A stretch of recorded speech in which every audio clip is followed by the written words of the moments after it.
il y a aussi des êtres qui vivent dans les cieux, comme des anges. Or, lorsque le corps céleste vient ici sur la terre, il vient se dévoiler ce qu'il est en réalité au travers des hommes. Il veut donner aussi les hommes la connaissance de leur connaître. Voilà la raison pour laquelle lorsqu'il vient ici sur la terre, il vient avec son nom. Pour que nous ayons la connaissance de connaître, il y a certains anges qui s'appelaient l'autre, ou Gabriel, ou Michel, ou Raphaël, toutes sortes de noms des anges. Le mot Christ, c'est ça maintenant le problème. Parce que lorsque Christ est venu ici sur la terre, il s'est présenté qu'il est le Fils de Dieu. Or, pour connaître Dieu, ici la Bible mentionne, pour connaître Dieu, il faut premièrement savoir Christ. Et raison pour laquelle Jésus-Christ a dit à Philippe, Philippe, c'est lui qui m'a vu a vu le Père. Parce que pour connaître Père, il faudrait d'abord connaître lui, Christ, il est qui. De nous dire encore que Christ, il est image invisible de Dieu, car Dieu est esprit. Il faudrait maintenant que Christ vienne dans un corps charnel, afin qu'il puisse représenter Dieu ici sur la terre.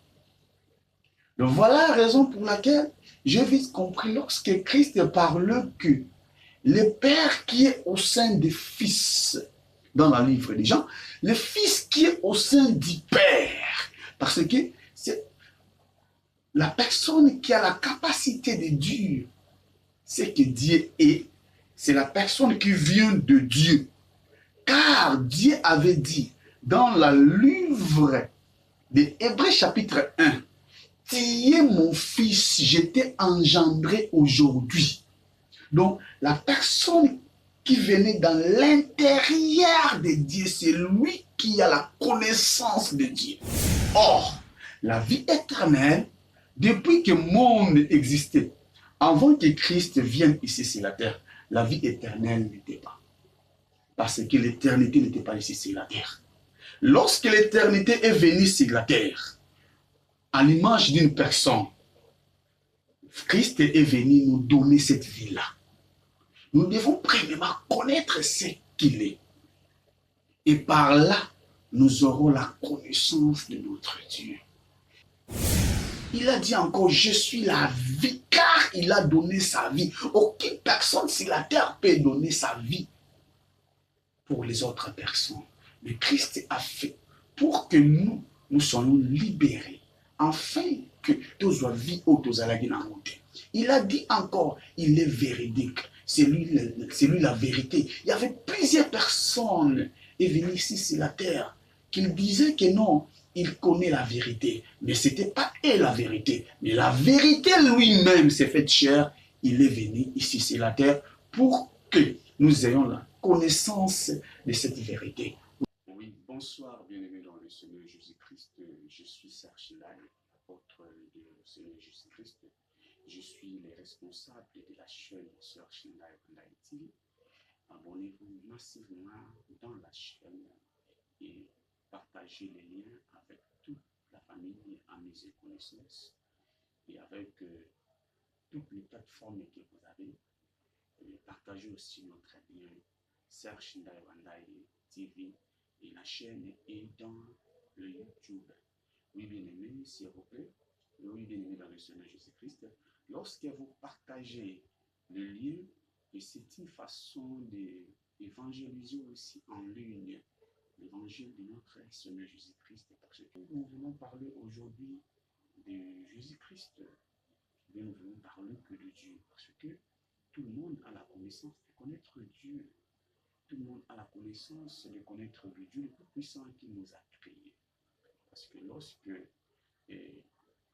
nous avons de la connaissance de connaître notre Dieu, et cette connaissance, on peut parler, mais cette connaissance est déjà dans nos veines, et cette connaissance est déjà dans nos sangs, et déjà dans notre conscience. Parce que Dieu est dans la conscience. Même votre chair, même votre corps ne veut pas savoir le Dieu le Tout-Puissant, mais en réalité, votre conscience a besoin de connaître aussi le Dieu parce qu'il sait la personne qui l'a créé. Oui, bien aimé, nous voulons parler aujourd'hui de Dieu. Or, lorsque nous voulons parler de Dieu, et automatiquement, on va parler aussi de notre Seigneur Jésus-Christ. Parce que notre Seigneur Jésus-Christ, c'est lui qui nous a montré le Père. Comme Philippe nous a dit dans le livre de Jean, montrez-nous le Père et cela nous suffit. Parce que c'est lui qui nous a présenté notre Dieu comme Père. C'est lui qui nous a dit que Dieu est aussi Père. Et c'est lui qui a demandé toutes choses en Dieu. Et notre Dieu les a exaucés. Tout qu'il demandait au travers de la parole ou du nom de son Père. Et son Père l'avait donné aussi. Et il était évident que notre Seigneur Jésus-Christ montre nous aussi le Père. Parce que nous avons besoin de connaître. Donc, bien-aimé Philippe, il avait raison de demander à Jésus-Christ, montre-nous le Père. Et cela nous suffit parce que nous avons besoin de connaître aussi le Père. Alors, Jésus-Christ ne voulait pas que cette connaissance-là arrête seulement pour lui. Il voulait que cette connaissance-là soit aussi partagée par les autres frères, comme des gens, des apôtres qui étaient avec Jésus-Christ dans cette époque-là. Et nous en avons besoin de connaître aussi les pères. Parce que plusieurs personnes vont demander que Dieu existe. Il y a l'existence de Dieu ici, dans le monde et partout dans le monde et partout. Il est toujours Dieu et c'est lui qui a créé toutes choses. Même les oiseaux ici, il y a des connaissances de connaître. Dieu les a créés. Même aussi les poissons dans les eaux. Il connaît aussi que non, Dieu est leur créateur. Donc, toutes choses qui respirent, même le plante, connaît Dieu par leur espèce. Parce que nous aussi, nous avons de connaître notre Dieu le Tout-Puissant qui nous a créés et c'est lui. C'est notre créateur. C'est le Dieu. Oui, bien aimé, ici nous voulons un peu tirer de quelques leçons où nous voulons un peu aller un peu loin des Écritures, de connaître un peu des choses, parce que ici, l'apôtre Paul nous a dit dans le livre des Colossiens chapitre 2, en commençant par le verset 2, je vais commencer par le verset 2. Ici, les Écritures parlent afin qu'ils aient le cœur rempli de consolation, qu'ils soient unis dans la charité et enrichis d'une pleine intelligence pour connaître le mystère de Dieu, savoir Christ. Or, lorsque nous disons Christ, c'est un mystère. Le mystère, c'est un nom qui est vraiment trop complexe pour qu'on puisse expliquer ça par sa totalité. Mais néanmoins que nous avons aussi la connaissance de connaître ce que signifie mystère. Mystère, c'est une chose qui est très cachée et c'est une chose qui a beaucoup de choses, c'est un nom qui a beaucoup de choses qui doit être révélées par des hommes. Parce que connaître Dieu, et c'est vraiment un mystère où les hommes ne peuvent pas connaître. Si il y avait qu'une personne qui est venue dans les cieux, c'est lui-là qui est venu parler de Dieu. Et c'est par là que nous aurons des connaissances, de la connaissance. Si l'éternel Dieu n'est pas voyé les anges de venir ici sur la terre, nous avons la connaissance à connaître l'ange. Mais lorsque les anges venaient ici sur la terre, c'est par là que tu as la connaissance de connaître, non, il y a aussi des êtres qui vivent dans les cieux, comme des anges. Or, lorsque le corps céleste vient ici sur la terre, il vient se dévoiler ce qu'il est en réalité au travers des hommes. Il veut donner aussi les hommes la connaissance de leur connaître. Voilà la raison pour laquelle lorsqu'il vient ici sur la terre, il vient avec son nom. Pour que nous ayons la connaissance de connaître, il y a certains anges qui s'appelaient l'autre, ou Gabriel, ou Michel, ou Raphaël, toutes sortes de noms des anges. Vous voyez? Alors, ici, la Bible nous a dit, pour connaître le mystère de Dieu, savoir Christ, cela, premièrement, dépend de l'intelligence. Pas de l'intelligence comme l'intelligence que nous avons comme l'intelligence humaine, mais ici, les Écritures m'ont dit que une pleine, parce que une pleine intelligence, c'est autre chose, c'est autre dimension, c'est autre intelligence que ici les Écritures mentionnent. Ce n'est pas l'intelligence que nous avons, mais c'est une intelligence qui est dans la plénitude. Donc, cette intelligence-là est toujours dans la plénitude. Or, lorsqu'une personne est arrivée sur la plénitude, là, automatiquement, on parle de le Saint-Esprit. Là, on parle maintenant de l'Esprit de Dieu. Donc, par l'Esprit de Dieu, une personne peut connaître les mystères de Dieu, parce que Dieu est Esprit. Sans l'Esprit de Dieu, la personne veut connaître Dieu, il n'aura pas la capacité de connaître le véritable Dieu. Pour qu'une personne arrive dans la dimension de connaître le véritable Dieu, il faudrait que la plénitude de Dieu, l'intelligence de Dieu habite, l'intelligence de Dieu vient en lui.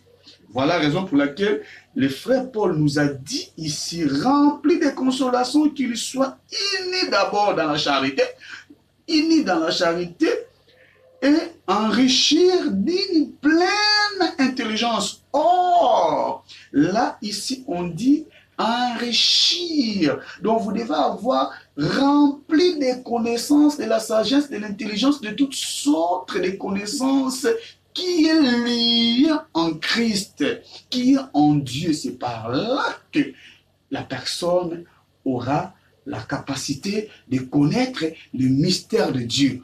Or, pour qu'une personne devienne par cette étape, par cette dimension, il devra avoir le Saint-Esprit de Dieu en lui. C'est par là qu'il aura la connaissance de Dieu, de savoir le mystère de Dieu. Le mystère de Dieu, c'est savoir Christ.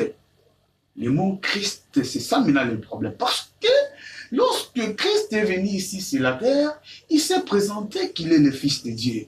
Or, pour connaître Dieu, ici la Bible mentionne, pour connaître Dieu, il faut premièrement savoir Christ.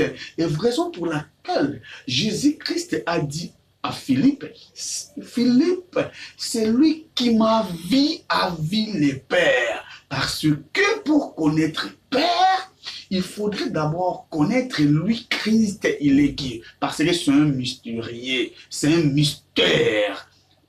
Vous devez d'abord connaître ce qu'il est en réalité, et c'est par là que nous ayons la connaissance de connaître notre Dieu. Ici, par le verset 3, nous a dit encore, mystère dans lesquels sont cachés tous les trésors de la sagesse et de la science. Voilà maintenant. Il a dit, c'est un mystère dans lesquels sont cachés. Or, le mystère, c'est un mot qui est trop complexe et que nous ne pouvons même pas définir dans la totalité. Mais dans la mystère, il y a aussi des trésors. Nous avons besoin de tous les trésors qui est caché dans la mystère. Oh, qui est mystérieux? Et qui est mystère? C'est Jésus-Christ. C'est lui qui est mystère. C'est lui qui est tout des... C'est lui qui a les trésors dedans, qui est caché, que nous en avons besoin.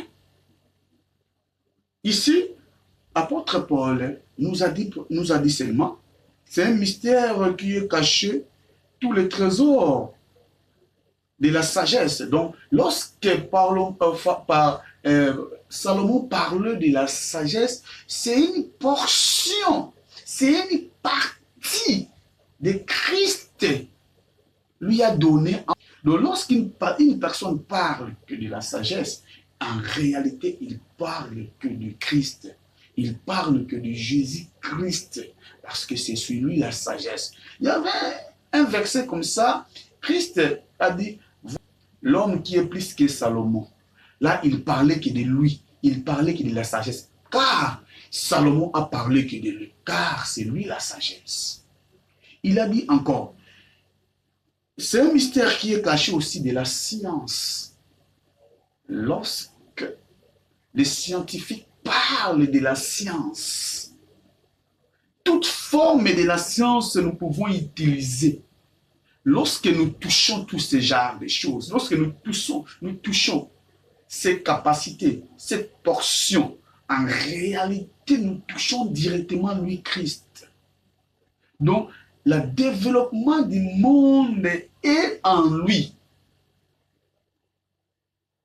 C'est une pensée, c'est une portion de Christ qui était en lui que nous en avons besoin. Mais malheureusement, le monde est allé dans l'autre côté. Or, si le monde était toujours dans la pensée de Dieu, nous voulons vivre de certaines choses qui est différemment par rapport à notre vie présente, par rapport à ce que nous vivons dans le monde. Si nous allons encore plus loin pour lire encore quelques versets ou quelques livres, nous allons encore dans le livre des Colossiens, chapitre 1, on est toujours là. Parce que le livre des Colossiens, c'est un livre que Paul a commencé maintenant à faire quoi? À démontrer Jésus-Christ. Parce que ce qu'on est en train de dire aujourd'hui, ce qu'on est en train de dire, nous voulons premièrement liser ça dans la Bible. C'est une partie des vérités. Paul avait commencé par le premier chapitre et pour qu'il puisse finir par le chapitre 3. Mais ici, dans le premier chapitre, la Bible me dit ici, il est image invisible de Dieu,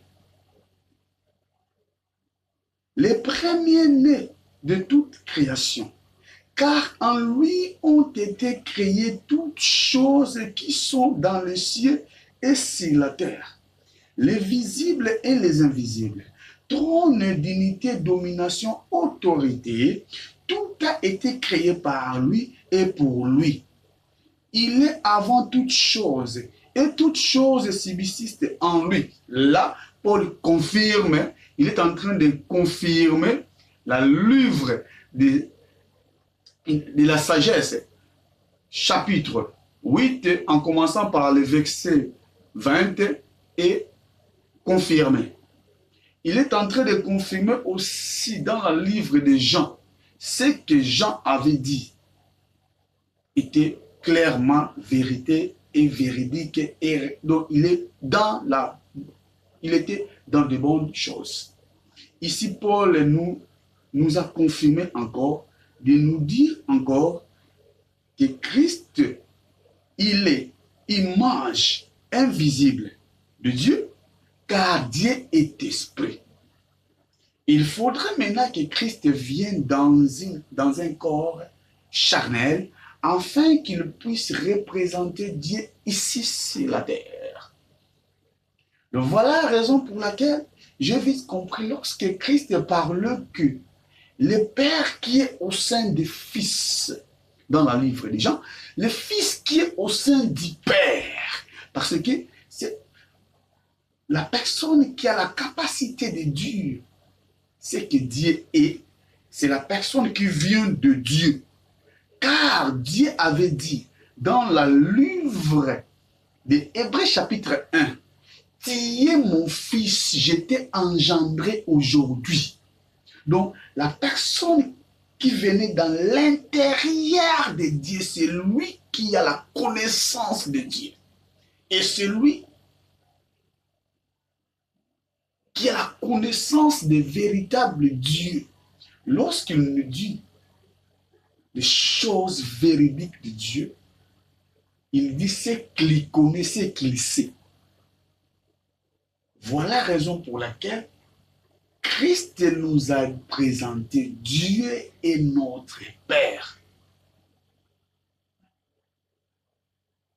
Il nous a présenté, il est notre Père. Oui, bien-aimés, nous devons premièrement connaître notre Jésus-Christ. C'est le cadeau que Dieu nous a donné. Comme la Bible nous a dit dans le livre des Jean, car Dieu a tant aimé le monde qu'il a donné son Fils unique, afin que quiconque croit en lui ne périsse point, mais qu'il ait la vie éternelle. Or, la vie éternelle, depuis que le monde existait, avant que Christ vienne ici sur la terre, la vie éternelle n'était pas.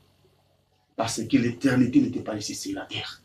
Lorsque l'éternité est venue sur la terre, à l'image d'une personne, Christ est venu nous donner cette vie-là. Nous devons premièrement connaître ce qu'il est. Et par là, nous aurons la connaissance de notre Dieu. Il a dit encore dans le livre de Jean, il est la porte. Il est la porte. Il s'est présenté plusieurs fois. Il a dit encore, je suis le chemin. Car il y avait plusieurs chemins. Mais celui qui était le véritable chemin qui amène les gens dans le ciel. Il a dit encore, je suis la vie, car il a donné sa vie. Aucune personne sur la terre peut donner sa vie pour les autres personnes. Mais Christ a fait pour que nous soyons libérés, afin que tous soient vie ou tous à Il a dit encore, il est véridique. C'est lui la vérité. Il y avait plusieurs personnes qui venaient ici sur la terre qui disaient que non, il connaît la vérité. Mais ce n'était pas elle la vérité. Mais la vérité lui-même s'est faite chair. Il est venu ici sur la terre pour que nous ayons la connaissance de cette vérité. Oui, bien-aimés dans le Seigneur Jésus-Christ, lorsque vous faisiez aussi des recherches de connaître le Dieu, vous devez d'abord savoir et connaître Jésus-Christ, qui était le Fils de Dieu, est venu ici sur la terre. Parce que dans le livre de 1 Jean, il a dit, Père, je les ai l'air connaître, toi le véritable Dieu. C'est une connexion. Toute la personne qui est liée dans la lignée de Christ, en réalité, ils ont dans la lignée de Dieu. Nous devons premièrement connaître Jésus-Christ, car il est le mystère de Dieu. Et ce mystère-là doit être dévoilé à celle qui veut connaître Jésus-Christ. Oui, bien-aimé, je suis Serge Ndaye, l'apôtre du Seigneur Jésus-Christ. Notre numéro, c'est plus 243 89 84 035 43. Le numéro est en WhatsApp. 24 heures sur 24, appelez-nous. Oui, bien-aimé, et des suggestions, de questions, par l'aide du Seigneur Jésus-Christ, pour vous puissiez nous dire. Que Dieu vous bénisse. Bonne année 2025.